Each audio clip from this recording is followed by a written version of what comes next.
Gejala kesulitan belajar spesifik tidak bersifat statis. Mereka berkembang dan beradaptasi seiring dengan usia individu dan tuntutan lingkungan.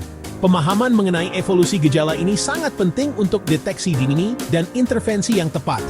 Mari kita pelajari 3 jenis utama kesulitan belajar spesifik. Disleksia adalah gangguan belajar berbasis neurologis yang terutama memengaruhi kemampuan seseorang dalam membaca, menulis, dan mengeja kata-kata dengan akurat dan lancar.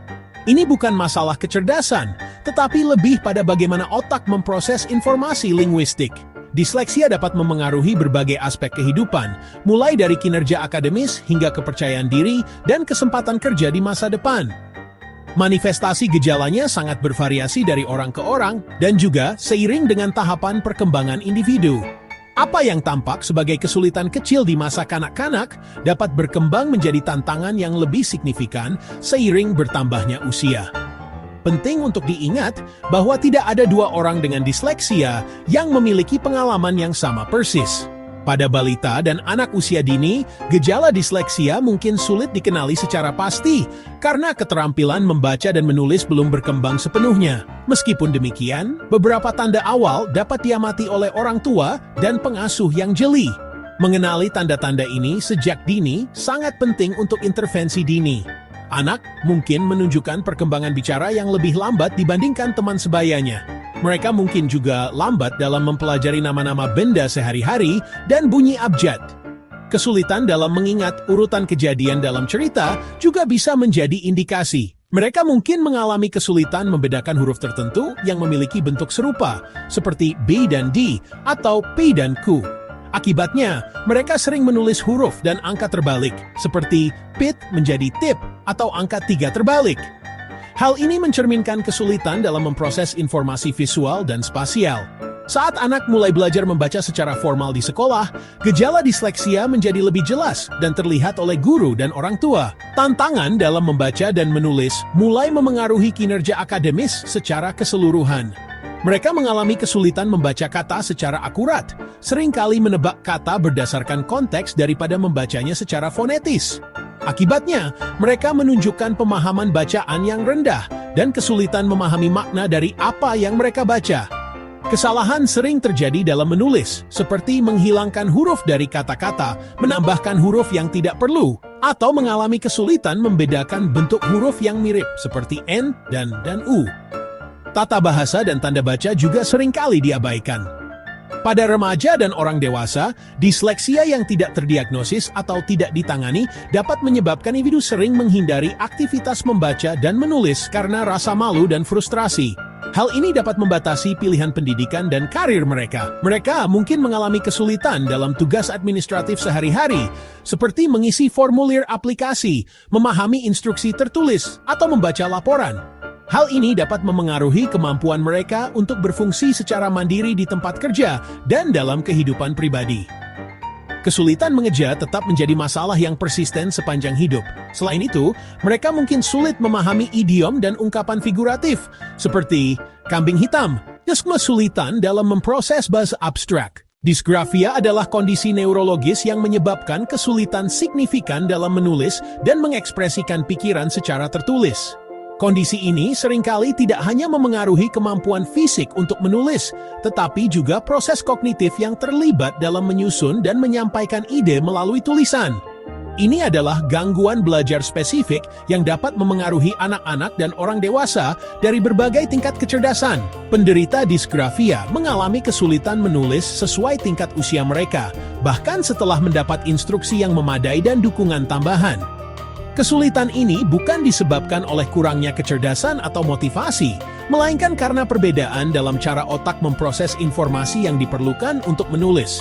Mereka mungkin berjuang dengan tugas-tugas yang melibatkan perencanaan, organisasi, dan pelaksanaan tulisan. Tulisan tangan mereka seringkali buruk dan tidak terbaca, dengan banyak kesalahan termasuk inversi huruf, di mana huruf-huruf seperti B dan D sering tertukar.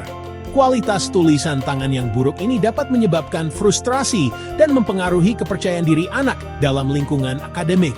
Kesalahan ejaan juga umum terjadi, bahkan pada kata-kata yang sering digunakan.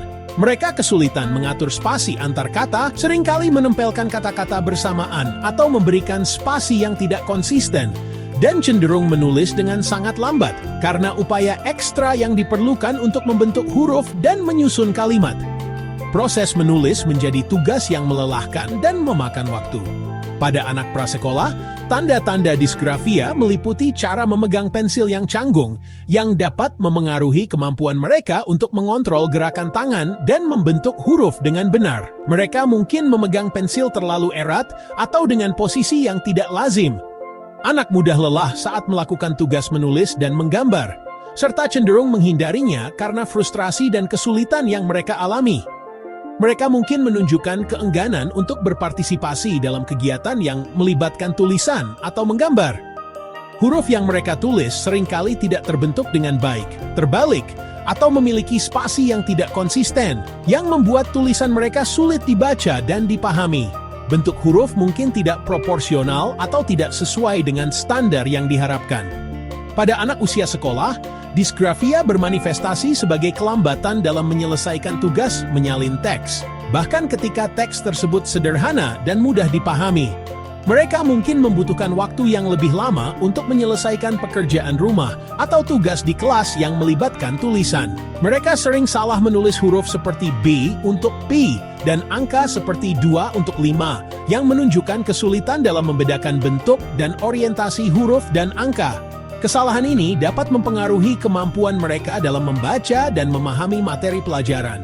Anak sering berganti antara huruf sambung dan huruf cetak dalam satu kalimat, serta kesulitan menulis lurus tanpa garis bantu, yang menunjukkan kurangnya kontrol motorik halus dan kesulitan dalam mengatur tulisan di halaman.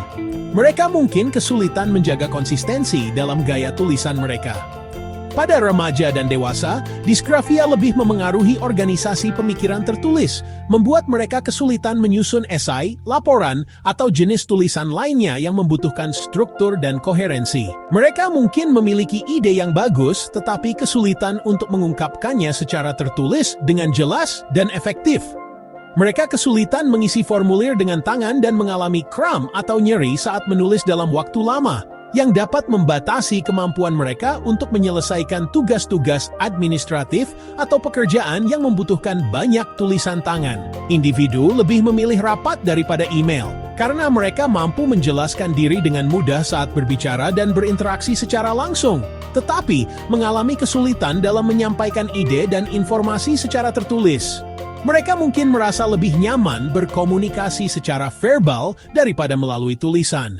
Diskalkulia, sering disebut sebagai kesulitan matematika, adalah kesulitan belajar spesifik yang secara signifikan memengaruhi kemampuan seseorang dalam memahami dan memproses konsep matematika. Ini bukan sekadar kurangnya minat atau usaha, melainkan perbedaan neurologis yang memengaruhi cara otak memproses informasi numerik. Gejala diskalkulia bervariasi secara signifikan tergantung pada usia individu dan tingkat perkembangan kognitif mereka. Apa yang tampak sebagai kesulitan sederhana di masa kanak-kanak dapat berkembang menjadi tantangan yang lebih kompleks seiring bertambahnya usia. Individu dengan diskalkulia seringkali mengalami kesulitan yang mendalam dalam memahami atau mengingat konsep matematika dasar, seperti perkalian dan pembagian. Mereka mungkin berjuang untuk memahami logika di balik operasi ini, bukan hanya menghafal fakta-fakta. Salah satu tantangan umum adalah kesulitan dalam memadukan antara representasi angka secara verbal dan tertulis. Misalnya, mereka mungkin kesulitan menghubungkan kata 1 dengan simbol numerik 1, atau memahami bahwa keduanya mewakili kuantitas yang sama. Pada anak usia dini, gejala diskalkulia seringkali meliputi kesulitan yang nyata dalam membedakan tanda-tanda matematika dasar seperti plus, minus, perkalian X, dan pembagian. Mereka mungkin mencampur adukan simbol-simbol ini atau tidak memahami fungsinya dalam persamaan. Anak-anak ini seringkali sulit mengoperasikan hitungan sederhana dan mungkin sangat bergantung pada penggunaan jari untuk menghitung, bahkan ketika tugas tersebut seharusnya sudah dikuasai. Mereka mungkin juga kesulitan memahami konsep urutan angka. Anak-anak dengan diskalkulia seringkali salah membedakan angka-angka yang mirip secara visual, seperti mengira angka 9 dengan 6, atau membalikkan urutan angka dalam bilangan 2 digit, seperti menulis 12 sebagai 21. Kesalahan-kesalahan ini mencerminkan kesulitan dalam pemrosesan visual spasial angka. Pada anak usia sekolah, kesulitan dalam mempelajari prosedur matematika menjadi lebih jelas. Mereka sering melewatkan langkah-langkah penting dalam pemecahan masalah yang mengarah pada jawaban yang salah dan frustrasi. Mereka mungkin memulai masalah dalam urutan yang salah, misalnya melakukan operasi dari kanan ke kiri, alih-alih sebaliknya. Selain itu, mereka sering kesulitan mengidentifikasi jenis masalah matematika yang dihadapi dan memilih strategi yang tepat untuk menyelesaikannya. Anak-anak dengan diskalkulia seringkali mengalami kesulitan yang signifikan dengan soal cerita matematika. Mereka mungkin tidak dapat memahami bahasa yang digunakan dalam soal cerita atau menerjemahkan informasi tekstual ke dalam persamaan matematika yang sesuai. Pada remaja dan dewasa, diskalkulia dapat menyebabkan kesulitan dalam mengelola keuangan sehari-hari, seperti menghitung tip di restoran atau membuat anggaran. Tugas-tugas ini, yang tampak sederhana bagi kebanyakan orang, bisa menjadi sumber kecemasan dan frustrasi yang besar. Membaca jam analog bisa menjadi tantangan yang signifikan bagi individu dengan diskalkulia. Mereka mungkin lambat dalam menafsirkan posisi jarum jam dan sering salah memperkirakan waktu perjalanan atau durasi suatu kegiatan. Di tempat kerja, individu dengan diskalkulia mungkin kesulitan memahami grafik dan tabel data, menggunakan rumus Excel atau menganalisis informasi numerik. Mereka mungkin sering mendapatkan jawaban yang berbeda untuk masalah yang sama, yang menunjukkan kesulitan dalam pemrosesan numerik yang konsisten. Gejala KBS tidak bersifat statis. Mereka bermetamorfosis dan beradaptasi seiring dengan usia individu. Pada anak-anak, fokusnya pada keterampilan dasar, tetapi pada orang dewasa, gejala bermanifestasi sebagai kesulitan fungsional. Contohnya, menghindari membaca, masalah dalam pekerjaan, atau kesulitan mengelola keuangan. Ini menunjukkan bahwa KBS bukan hanya masalah akademik, tetapi masalah fungsional yang memengaruhi kemandirian. Intervensi harus disesuaikan dengan usia dan konteks fungsional individu. Bagi orang dewasa, dukungan berfokus pada strategi kompensasi dan pengelolaan dampak psikososial. Tabel berikut menyajikan gambaran visual yang jelas tentang bagaimana gejala KBS bermanifestasi pada berbagai tahap perkembangan. Ini membantu orang tua dan pendidik dalam identifikasi dini dan pemahaman yang lebih baik.